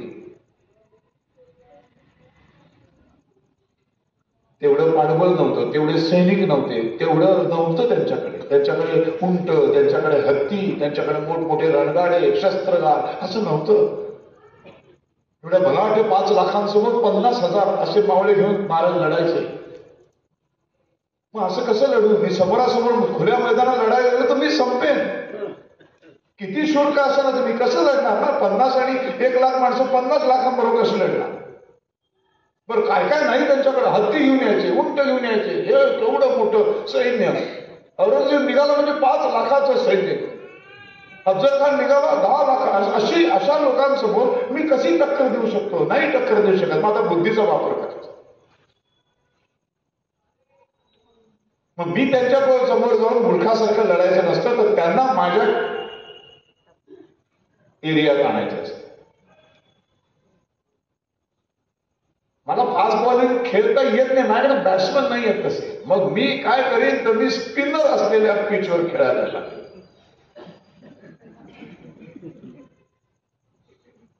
आणि तोपर्यंत मी वाढ बघेल. पहिला अभ्यास काय केला? पंचमहाभूतांचा अभ्यास. सर्वोत्तम सरसेनापती, सर्वोत्तम योद्धा कोण? जो कधीच हारत नाही, ज्याला पंचमहाभूतांचा योग्य अभ्यास असतो. लढाई कुठं लढायची? पृथ्वी आप तेज वायू जल. पृथ्वी लढाई कुठं लढायची? ठिकाण लढायचे. कशी आहे जमीन? डोंगरदऱ्यांची आहे, पर्वतरांगा आहे, नद्या नाले आहेत, सपाट जमीन आहे. काय लढायचंय मला? कुणाबरोबर लढायचंय? कसं लढायचंय? आप म्हणजे आकाश. आकाशातनं तेव्हा काय उगणार आहे? पाऊस पडणार आहे. मग पावसाळ्यात लढता येत नाही. तेव्हाच्या लढाई लक्षात घ्या. समोरासमोर घोड्यावर बसून माणसं लढायची. ती पावसाळ्यामध्ये लढू शकत नाही. त्यामुळे 4 महिने वर्षातले निघून गेले. म्हणजे वर्षाला राहिले फक्त 8 महिने लढाईसाठी युक्त योग्य. अशी 20 वर्ष.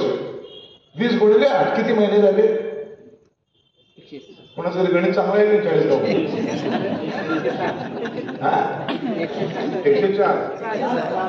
104 160 महिने झाले. 160 महिन्यात 41 लढाया जिंकलाय माणूस. एकही हरला नाही. जगातला एकमेव योद्धा, अजेय योद्धा.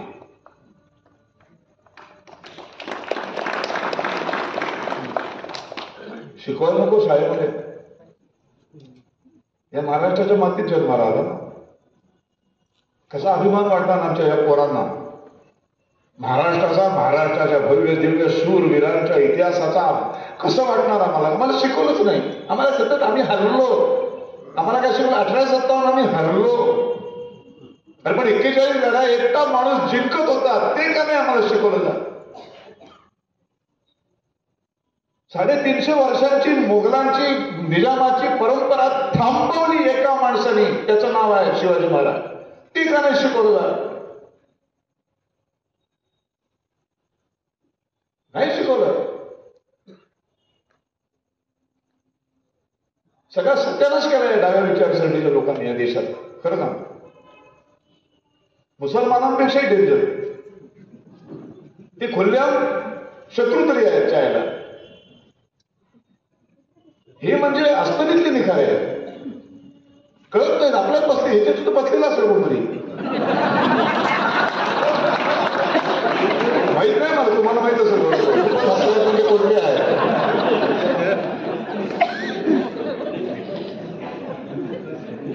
ते छान असतात, तुमच्यावर जॅकेट बिकेट घालून येतात, दिसतात. शहरी नक्षलवाद व्हेरी डेंजरस. कळत नाहीत आपल्या बाजूचा माणूस तसा आहे का, तो बोलतो साला गोड. आमच्या क्षेत्रात पण आहेत असे खूप.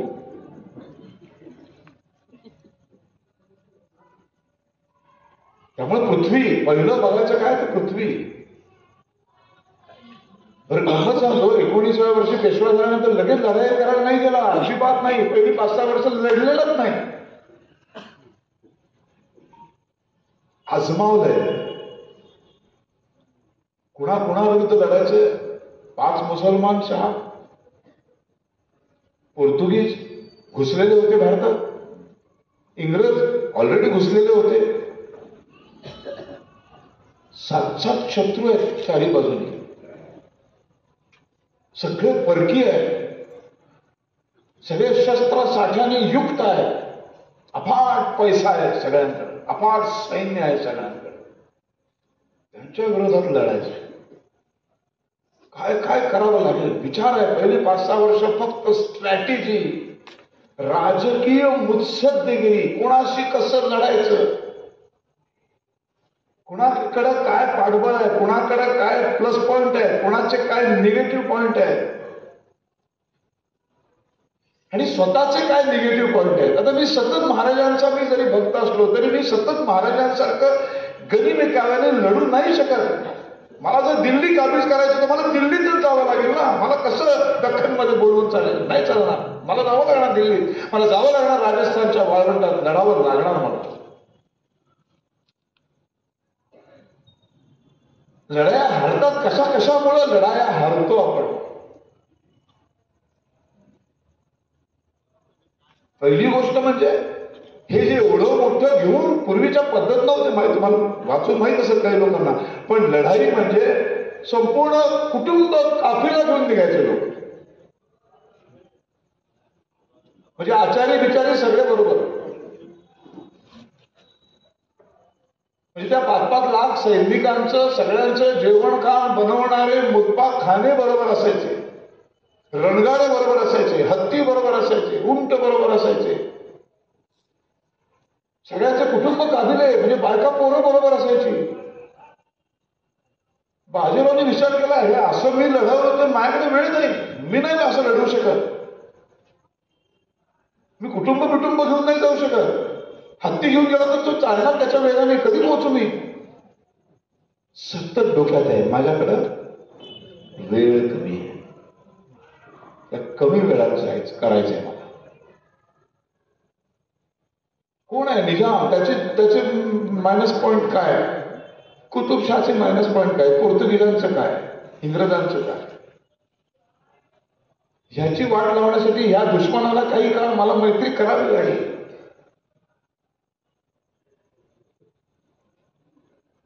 आणि हे सगळं जर मला घडवून आणायचं असेल, मला जर दख्खनमधनं, मला जर उत्तर भारतात, मला दक्षिण भारतामध्ये जर मला जायचं असेल तर मला तिथे जाऊन लढताना तिथल्या हिंदू राजांचं सहकार्य मिळालं पाहिजे.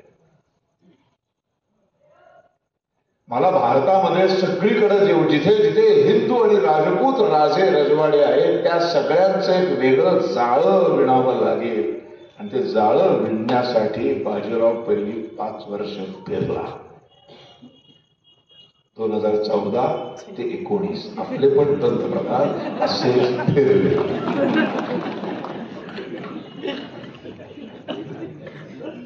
इतिहासातनं काय शिकायचं, आपण वेड्यात काढलं त्यांना.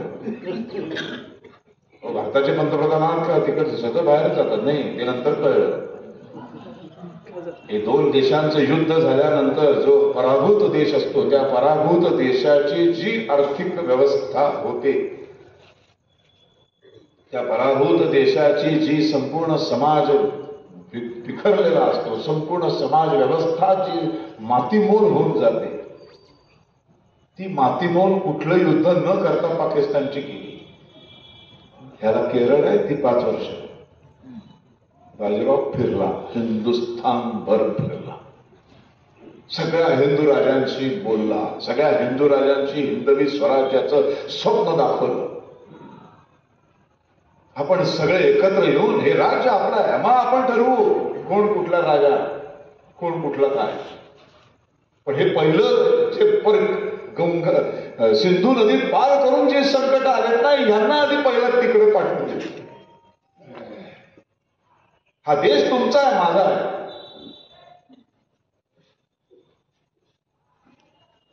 आधी घरातले जे घुसलेले आहेत त्यांना आधी हाकलो, मग घरात दोन भाऊ आपण बघू काय करायचं ते, कुठल्या बेडरूम मध्ये कोणी झोपायचं आणि बाहेर कोणी बसायचं ते.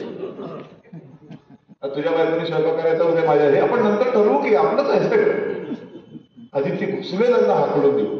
मग घुसलेल्यांना हाकलून द्यायचं असेल तर त्यांच्या एवढी ताकद ना तुमच्यात आहे, माझ्यात आहे, पण आपण एकत्र आलो तर कुछ भी हो सकता है. मग मी इथून निघाल्यानंतर मला मुतपाक खाना घेऊन जायची गरज नाही. मी जिथे जिथे जाईल तिथली लोक मला जेवायला देतील, तिथले लोक माझ्या सैनिकांचं पोट भरतील, तिथली लोक माझ्या घोड्यांना चारा देतील, तिथली लोक मला पाणी पाजतील. तुम्ही कधी लढा नाही, ह्या इकडे आलात तर मी इथे उभा आहे, हा विश्वास निर्माण केला. या हिंदवी स्वराज्याच्या सगळ्या हिंदू राजपूत सगळ्यांना एकत्र करायचं काम पहिली 5-6 वर्ष बाजीरावांनी नितांत फिरून केलंय.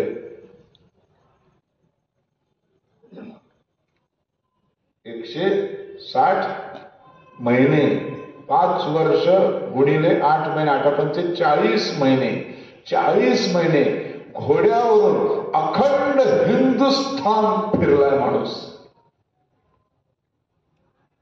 तेव्हाचा हिंदुस्थान, त्याच्यात पाकिस्तान आपलं होतं, बांगलादेश आपला होता, तिबेट आपलं होतं, चायनाचा काही भाग आपला होता, म्यानमार आपलं होतं, भूतान आपलं होतं, तेव्हाचा भारत, इंडोनेशिया आपलं होतं, अफगाणिस्तान आपलं होतं, तेव्हाचा भारत. एक पुण्यातला बामण घोड्यावर बसून पहिली 5 वर्ष अख्खा हिंदुस्थान फिरलाय. विश्वास निर्माण केलाय, मैत्री केली प्रत्येकाबरोबर, आणि डोक्यामध्ये एकच विचार आहे, माझ्या छत्रपतींचं स्वराज्याचं स्वप्न साकार करायचं. मला छत्रपती व्हायचे नाही, माझं होर्डिंग छत्रपती लावायचे नाही, मला छत्रपतींचं स्वप्न साकार करायचे, त्यांचा पेशवा म्हणून, त्यांचा सेवक म्हणून. हे सगळ्यात मोठं वैशिष्ट्य आहे. प्रचंड ताकद, प्रचंड बुद्धिमत्ता, शौर्य सगळं असून पण कधीही 106 वर्षाच्या पेशवाईमध्ये एकाही पेशव्याने छत्रपती होण्याचं स्वप्न पण पाहिलं नाही. ह्याचं आम्ही कौतुक कधीच करणार नाही, तर ते आम्हाला परवडणार नाही. आम्हाला फक्त शिवाय देता येतात. इथं सिन्नर जवळ डुबेरे म्हणून गाव आहे, तिथं त्या बर्व्यांचा वाडा आहे. म्हणजे राधाबाई माहेरी गेल्या जन्म द्यायला बाजीरावाला, त्यांचं घर आहे. त्या हायवेवरनं त्या जन्म जिथे दिला त्या खोलीपर्यंत जाईपर्यंत एक साधी पाटी पण महाराष्ट्र शासनाने लावलेली नाही. त्या जगातला अजय योद्धा तिथे जन्माला. लावली असती हायवे पासून जर 4 पाट्या, तर कधीतरी कोणाला तरी वेळ असेल तर गाडी वळली असती. अरे इथे आहे का, बघूया ना, जाऊ आहे वेळ आपल्याकडं, गेली असती माणसं. आम्हाला काही पडलेली नाही. आम्ही रायगडावर गेलो, काय अवस्था आहे, दुःख होतं. तिथे राज्याभिषेक झाला. या हिंदुस्थानमध्ये 400 वर्षानंतर पहिल्यांदा हिंदवी स्वराज्याच्या एका हिंदू राजाचा राज्याभिषेक झाला. ओसाड आहे सगळं, ओसाड. इतके करोडो पैसा आहे, इतका करोडोंचा पैसा आहे. एकेकाकडं एक महाल आहे, एकेका आमदाराकडे महाल आहे. सांगतात आणि ती राजस्थानमध्ये लादी आहे, अरे ती लादी झालं किती लाव की रायगडावर. माझ्या महाराजांचा तो राज्याभिषेक सोहळा पुन्हा उभा कर केले, का नाही वाटत. 288 आहे, प्रत्येकाने 1-1 करोड दिले. 288 करोड मध्ये असे 10 गड उभे राहते. हा अवघड नाही ना. खायला किती करोड आहे, द्यायला मात्र नुसतं जय भवानी इथे बाईकडा भगवा लावून बोंबलत फिरणं रस्त्यावर. इथे फिरतात की नाही शिवजयंतीला? त्याला विचारा काय शिवाजीने केलं नाही ते. त्यांनी सांगितले 300 रुपये दिले ते फिरायचे. काय केलं काही माहिती नाही. रायगडावर जा चढून असं तिथे हालत होते याची.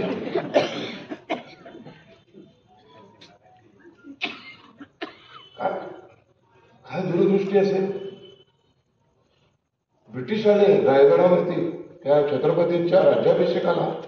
दरवाजावरती त्या मेन दरवाजा आहे ना जो, तिथे हत्ती उभे होते. तो वेडा झाला ब्रिटिश अधिकारी, तुम्हाला हत्ती एवढ्या उंच कसे आणले? काय सांगितलं शिवाजी महाराजांनी? हे मोठे आणले हत्ती नाही आणले, जन्माला आलेली पिल्लं आणली, त्यांना 3 वर्ष इथे मोठं केलंय. म्हणजे 3 वर्षापूर्वी माहित होतं मी 3 वर्षानंतर राज्याभिषेक करणार आहे. त्या राज्याभिषेकाला गेटवरती हत्ती उभे असतील. काय स्वप्न आहे? काही माहित नाही.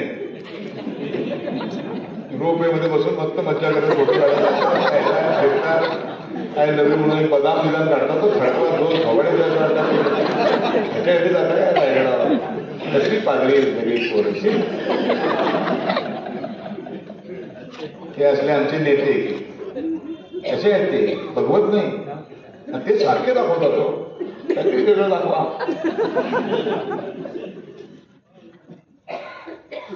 असं नुसतं होत नाही. भगवा हातात घेणं सोपं नाही आहे. त्याग या शब्दाशी भगवा निगडीत आहे. वैराग्य त्याग म्हणजे भगवा. कानापिही निपाजा 7 रंग आहे, त्याच्यात भ नाहीये कुठे. मग तो आला कुठून? नाही का? तो आला कुठून? कोणी कोणी हातात घेतला? ज्ञानेश्वर माऊलींपासून हातात आहे ना तो. ते सामर्थ्य पाहिजे मंगळामध्ये भगवा हातात घेण्याचं. यज्ञामध्ये आहुत्या टाकल्यावर जो अग्नी फडकतो त्याला भगवा रंग येतो. सकाळ आणि संध्याकाळ सूर्य उगवतो आणि मावळतो तेव्हा भगवा पसरतो. त्याग वैराग्य देशासाठी माझ्या राष्ट्रासाठी मी सर्वस्वाचा त्याग करायला आहुती द्यायला तयार आहे ना, तेव्हा भगवा पडतो. हे घेतात भगवा घेतात बोगलं फिरतात. आमच्या मुंबईत तर खूप फिरतात. बाईक फेकी लावून असे फिरतात. काही माहित नाही काही नाही. तर ज्या भूमीवरती लढायचंय त्या पृथ्वी या महाभूताचा अभ्यास. म्हणजे पाऊस कधी पडणार आहे, सूर्यकिरण कधी येतील, डोळ्यावर कधी येतील, कुठल्या वेळेला अटॅक करायचा, कुठल्या वेळेला लढाई लढायची नाही, तह करायचा, कुठल्या वेळेला टाइमपास करायचा, वेळ काढायचा, ह्या सगळ्याचा अभ्यास. सगळ्या हिंदू राजांचं जाळं विणणं, हे सगळ्या भानगडी पहिली 5 वर्ष हा तरुण करत होता. आणि मग लढायांना सुरुवात केली. सगळ्यात आपल्याकडे काय, आपण हत्ती नाही देऊ शकत, मग काय आपल्याकडे सगळ्यात एक मर्मस्थान काय, तर ते घोडा आहे. घोडेस्वारी. सगळ्या आपल्या सगळ्या सैनिकांमध्ये एकच पसरवलं की घोडा तुम्हाला सगळ्यात वेगवान चालवता आला पाहिजे. बाजीरावचं वर्णन आहे, एका दिवसाला सूर्योदय ते सूर्यास्त 50 ते 60 मैल तो घोडा चालवायचा. गंमत म्हणून घोड्यावर जर कधी बसला असाल तर तुमच्या लक्षात येईल हे काय होतं त्याचं.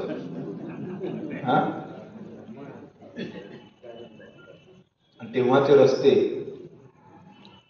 तेव्हाचा महाराष्ट्र डोळ्यासमोर आला. तेव्हा गडकरी नव्हते.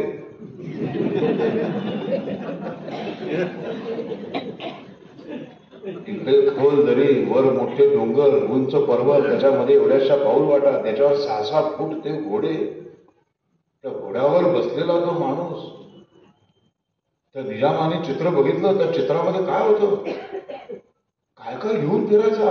एक मिनिट सुद्धा वाया जाऊ नये म्हणून 50-60 मैल प्रतिदिन या वेगाने घोड्यावरनं जाणारा बाजीराव भाकरी भाजी त्या वेगात त्या घोड्यावर बसून खायचे. का तर थांबून खायलाच वेळ जाऊ नये. पाणी कसं प्यायचं वेगवान घोड्यावर बसून. एवढंच नव्हे, कागदावरती दवते टाक बुडवून पत्र कसं लिहायचं की तर पुढच्या गावातल्या त्या राजाला मला एक पत्र दे, थांबून मग खुर्चीत बसले तंबू ठोकला मग आरामात लिहिलं. असलं नाही, वेळ नाही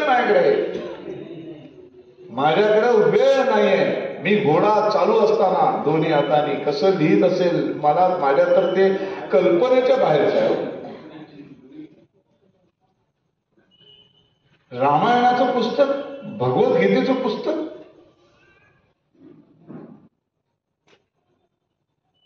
काय त्या घोड्याचं वर्णन, म्हणजे कसं घोडा असेल तो. इमॅजिन करा, 6 फूट घोड्यावर 6 फूट असा भडकाट एक माणूस बसलाय असा, अत्यंत सुती वस्त्र. कधीही त्याच्या 21 वर्षाच्या पेशवे पदाच्या कारकिर्दीमध्ये पेशवा म्हणून जे सोयी सुविधा मिळतात त्यातली एक पण त्यांनी घेतली नाही, एक पण घेतली नाही. सदैव माझ्या तळागाळातल्या सैनिकांना जे मिळेल तेच मी पण खाणार. त्याला जे कपडे मिळतात ते अत्यंत सुती पांढरी शुभ्र वस्त्र बाजीराव नेसायचं. कुठलंही भरजरी काही नाही. दोन्ही हातामध्ये ते असे इथपर्यंत हात जातात आणि त्याला दोन्हीकडे धार असते, असे लवचिक पात्र असते. ते दानपट्टे, तो घोडा इतक्या वेगाने जाताना दोन्हीकडे 10 मुंडकी कापत प्रवेश करायचा. लढाईमध्ये सदैव पहिला घोडा बाजीरावचा असायचा. सगळं छत्रपतींच्या पावलावर पाऊल ठेवून अख्खं तुम्ही जर बाजीराव वाचलात आणि छत्रपतींचं चरित्र आधी वाचलं तर तुम्हाला वाटेल झेरॉक्स कॉपी आहे की. असं बोलायचं नाही, असं बोललं तर बापरे बाजीराव शिवाजी बद्दल बोलायचं नाही असं नसतं. एकीकडे म्हणायचं आपल्याकडे दुसरे शिवाजी जन्माला येत नाही, जेव्हा आला होता त्याला व्हॅल्यू नाही.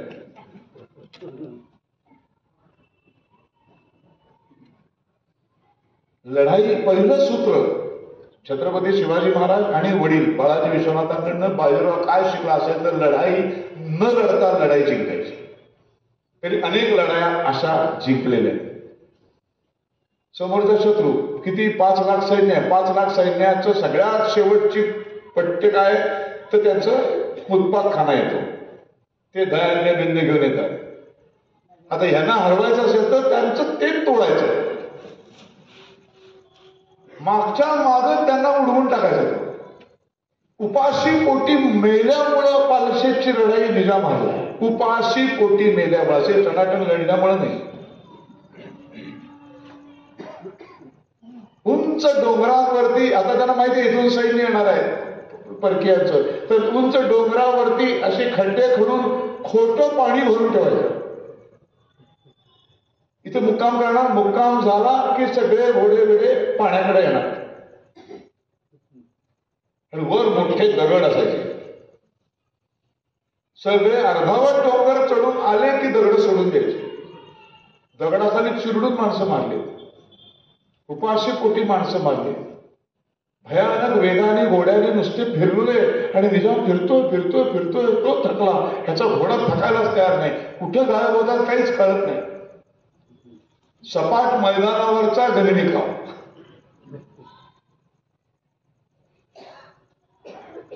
बरं, आता सैन्याने जसं शिवाजी महाराजांच्या वेळेला होतं, शिवाजी महाराज स्वतः पुढे व्हायचे. शाहिस्ते खानाच्या त्या लाल किल्ला स्वतः उडी मारले हो.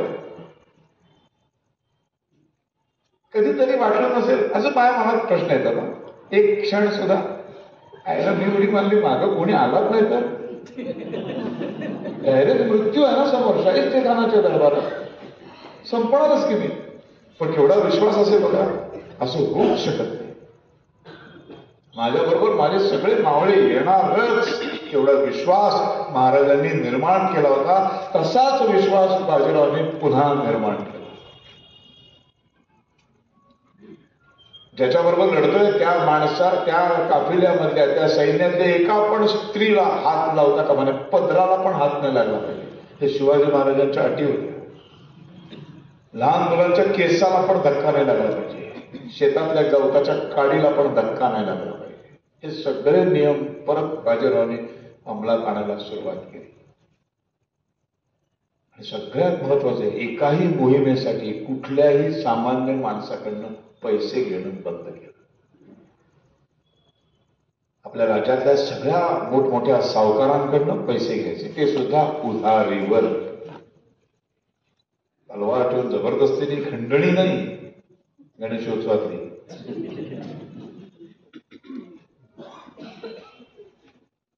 आता म्हणजे ते येतात ते दादागिरी करून काय नाही, आम्ही बांधलेलं नाही तुमच्यासाठी. 100 रुपये दिले तर म्हणतात झाले 500 द्यायला पाहिजे.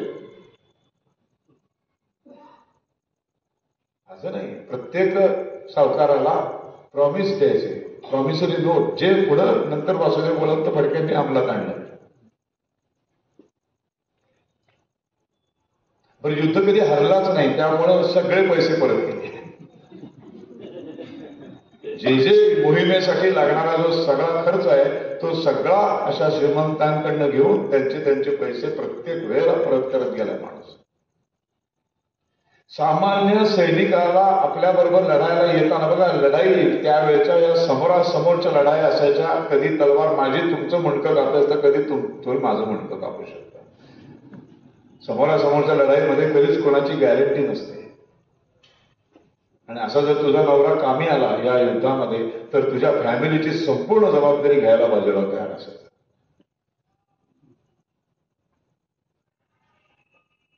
शाहू महाराजांकडनं तसं पत्र जायचं त्यांच्याकडे, संपूर्ण कुटुंबाची जबाबदारी. त्याच्यानंतरच संपूर्ण कुटुंब मरेपर्यंत काळजी करू नका, स्वराज्य तुमचं रक्षण करेल, तुमच्या घरातलं धान्य भरलं जाईल. तेवढा विश्वास का नाही माणसं तयार होणार? एक पंतप्रधान आपल्या बरोबर जमिनीवर बसतो, आपल्या बरोबर झोपतो, आपल्या बरोबर आपला भाकर तुकडा खातो, आपल्यासारखे कपडे घालतो. तो घालू शकतो, पंतप्रधान आहे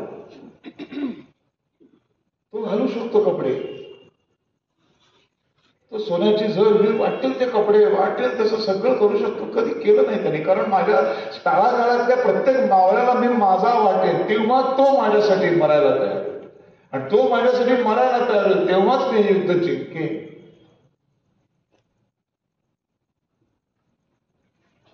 एक एक लढाई, एक एक लढाई. ती आयुष्यात लढाई व्यतिरिक्त काहीच नाही. आयुष्यात मोहिमे व्यतिरिक्त इतकं एकांगी आयुष्य आहे, दुसरं काही केलंच नाही. बघा आता 8:30 वाजले, 1 तास 10 मिनिटं झाली. या 1 तास 10 मिनिटात अजूनही बाजीरावच्या व्याख्यानात मस्तानी आली नाही बघा.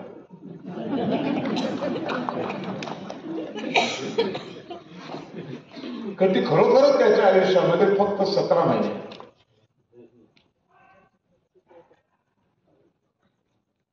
30-32 नंतर मस्तानीची ओळख झाली.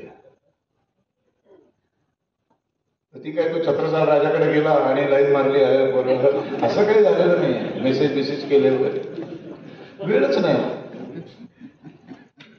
छत्रसाल राजा जेव्हा 18 वर्षाचा होता तेव्हा शिवाजी महाराजांचं कर्तृत्व ऐकून तो महाराजांना भेटायला आला होता आणि म्हणाला की मला तुमच्याबरोबर काम करायचंय, तुमच्याबरोबर लढायचंय त्या हिंदवी स्वराज्यामध्ये. तेव्हा महाराज म्हणाले, बेडाच का तू, तुझं एक मोठं स्वतःचं राज्य आहे तिकडे, हिंदुस्थान आपल्याला हिंदवी स्वराज्य निर्माण करायचंय, तू तुझ्या ठिकाणी राहून कर. आता जर तू माझ्याकडे आलास तर माझ्याकडे एकही पद नाही तुला द्यायला. मी तुला ना सरदार बनवेन ना तुला सेनापती बनवेन, तुला एक सामान्य मावळा म्हणून माझ्याकडे राहावं लागेल. एका ठिकाणचा तो राजा आहे नाही म्हटलं तरी, तो माझ्याकडे मावळा म्हणून लढणार. वेळे पण आहे, तू तिथं जा, तू तिथं साम्राज्य उभं कर. मी जेव्हा लढत तिथे तेव्हा तू मला मदत कर, तू इकडे येशील तर मी तुला मदत करेन. आणि काळजी करू नकोस, जेव्हा तुला मदतीचा हात मार, हा शिवाजी उभा आहे तुझ्या पाठीशी. हे शिवाजी महाराजांनी 18व्या वर्षाच्या छत्रसालला दिलेलं वचन. शिवाजी महाराज गेले, संभाजी महाराज गेले, सगळ्या गेल्यानंतर जेव्हा छत्रसाल महाराज म्हातारे झाले आणि निजामाने त्यांना संपूर्ण वेढा दिला, तेव्हा त्यांनी पत्र पाठवलं शाहू महाराजांना की मी अडचणीत सापडले आणि तुमच्या आजोबांनी मला असं वचन दिलं होतं. बाजीराव शाहू महाराज म्हणाला, वचन पाळलं काय? छत्रपतींचा शब्द खाली पडताच कामा, मी जातो. आणि मग गेलाय बाजीराव, गेला आणि त्याची रसद तोडली, त्याचं जेवण खाण सैन्याचं तोडलं आणि निजामाची पळताभुई थोडी केली. उपाशीपोटी सैन्य लढू शकत नाही. छत्रसाल राजाला पुन्हा त्याचं राज्य मिळालं. त्यांनी 8 जिल्हे बक्षीस म्हणून दिले परत येताना. किती? 8 जिल्हे. म्हणजे साधारण किती जमीन झाली? मुंबई ते नागपूर 8 जिल्हे होतात. पॉलिटिक्स मध्ये कोणतरी असेल ना, त्यांना बरोबर माहित असेल. त्यांच्या सीट्स येतात ना तेवढ्या नाही होत नाही बघा, नाही होत ना. मुंबई ते नागपूर 8 जिल्हे, 8 होतील साधारण. लक्षात आलं तुमच्या? साधारण अगदी एक्झॅक्ट नाही पण निदान लक्षात आलं. म्हणजे साधारण 800 ते 900 किलोमीटर एवढी जमीन बक्षीस म्हणून दिले. ते बक्षीस वैयक्तिक बक्षीस आहे. ते वैयक्तिक बक्षीस मिळाल्यानंतर त्यांनी विचार केला असू शकतो, या 8 जिल्ह्यांचं मी राजा म्हणून माझंच एक वेगळं राज्य, माझ्याकडे एवढं ताकद आहे, माझ्याकडे एवढं सामर्थ्य आहे, माझ्याकडे एवढी बुद्धिमत्ता आहे, आयुष्यभर मी त्यांचा गुलाम म्हणून, त्यांचा सेवक म्हणून का राहायचं, त्यांचा पंतप्रधान म्हणून का राहायचं. या 8 जिल्ह्याचा मी छत्रपती होतो. सगळे 8च्या 8 जिल्हे छत्रपतींच्या गादीला समर्पित केले. आणि ते 8 जिल्हे समर्पित करून तो जेव्हा ते घेऊन निघाला, ते बक्षीस घेऊन, तेव्हा निघताना त्याने आपली दासीपुत्री मस्तानी दिली आणि त्याच्याशी रीतसर लग्न केले. ठेवलेली बाई नाहीये ती, ते लफडं नाही.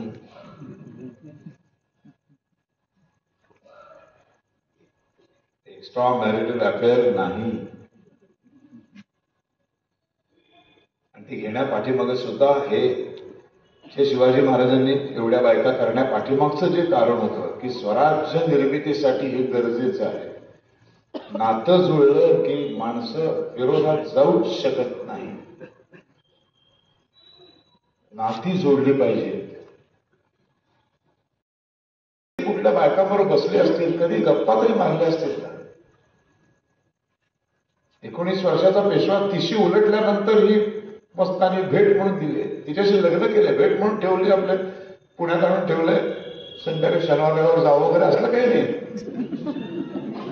रीतसर लग्न केलं, तिथल्या पद्धतीने लग्न केलं. त्याच्यानंतर इथे आल्यावर महाराष्ट्रीयन पद्धतीने लग्न केलं. शाहू महाराजांना साताराला घेऊन जाऊन बायको म्हणून प्रॉपर दरबारामध्ये ओळख करून दिली आणि स्वतःच्या घरात शनिवार वाड्यावर आणून ठेवली तिला. पत्नीचा योग्य तो दर्जा दिला. त्यांचे पूर्वज आजही आहे, पेशवे नाव नव्हतं. पण आपल्याकडं जे ही वृत्ती आहे, हे काळाशी याचा काही संबंध नाही. जरा दिसले कोण स्त्री पुरुष की जे सुरू होतं आपलं, तर आपल्याला ते मिळालेलं नसते. मग जो द्वेष सुरू होतो, याच द्वेषाचा बाजीराव बळी पडला. बाजीराव सारखा एवढा मोठा योद्धा शेवटी गेला, तो केवळ समाजाच्या दूषणामुळे गेला. घरात आणि घराबाहेर दोन्हीकडे या मस्तानीवरनं अक्षरशः लोकांनी छळलंय. शेवटी तो कंटाळून एका मोठ्या प्रदीर्घ 6 महिन्याच्या मोहिमेवर गेला आणि तिकडेच विषम ज्वराने बाजीरावचा अंत झाला. आयुष्यभर 19 ते 41 फक्त लढाया लढला.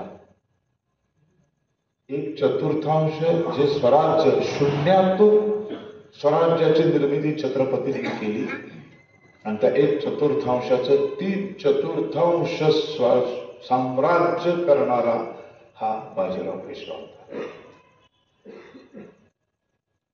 आणि बाजीरावकडे आमचं लक्षच नाही. आम्ही त्याच्या आयुष्यातलं फक्त 17 महिने, म्हणजे असं सूर्योदय ते सूर्यास्त 8 महिने फक्त मोहिमा, कधी तो बसला असेल त्या मस्तानीबरोबर. सिनेमा निघतो बाजीरावचं, अजय योद्धा बाजीराव असा सिनेमा नाहीये. सिनेमा येतो बाजीराव मस्तानी, नाटक येतात बाजीराव मस्तानी. म्हणजे बाजीरावचं अफाट कर्तृत्व झाकण्यासाठी जाणीवपूर्वक मस्तानीचा पॅच फक्त मोठा केला गेला आणि तो दाखवला गेला. आणि अकबर जो नीच आहे, हरामखोर आहे, त्याने हजारो मंदिरं उद्ध्वस्त केली आणि हजारो बायकांना उद्ध्वस्त केलं.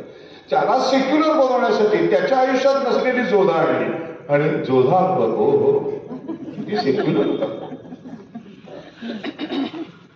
बाजीरावची दिल्ली दूरदर्शनवर मालिका येणार नाही, टिपू सुलतानची, छत्रपती शिवाजी महाराजांची येणार नाही.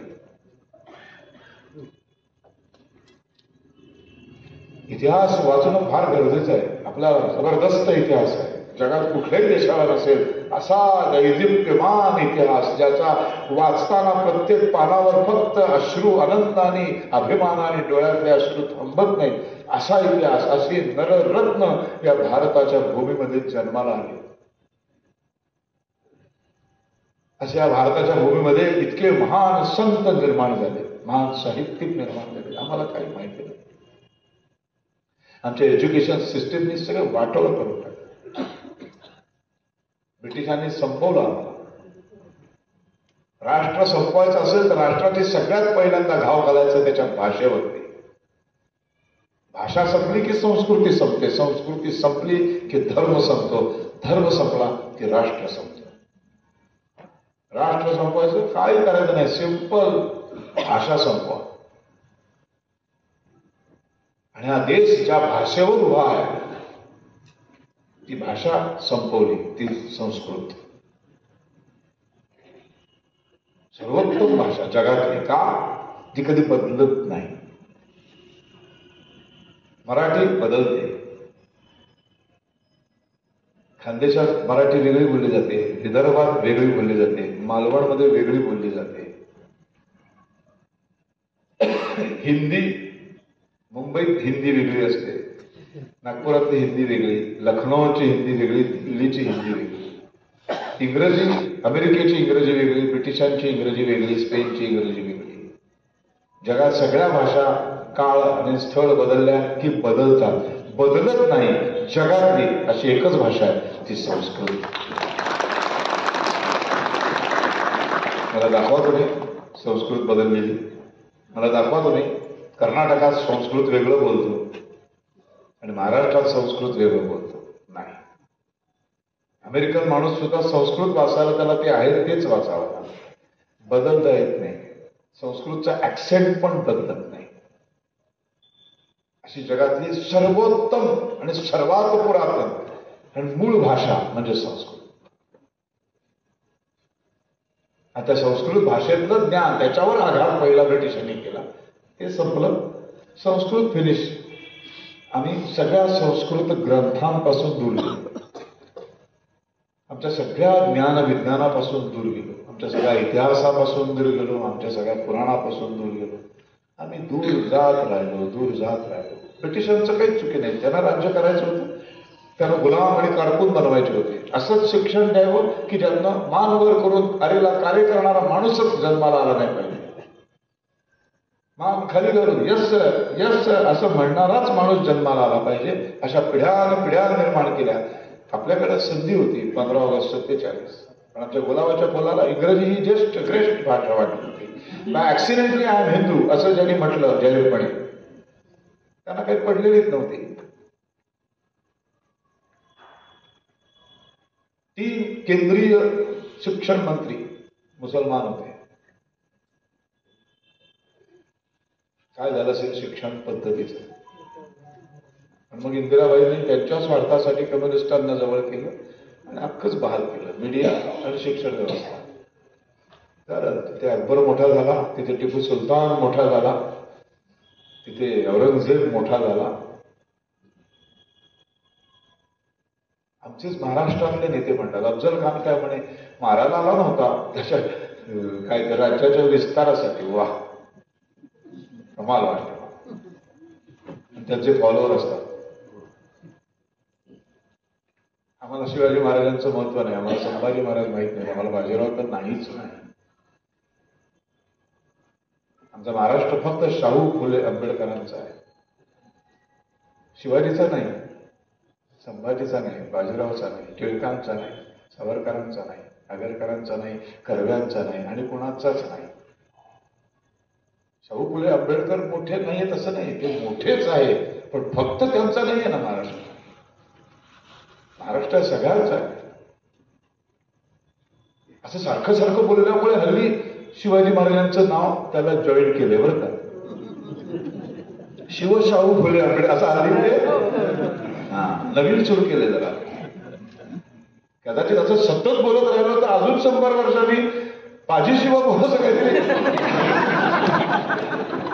असं काहीतरी बोलतील, पण ते बोलायला 3% बामण काही करू शकत नाही.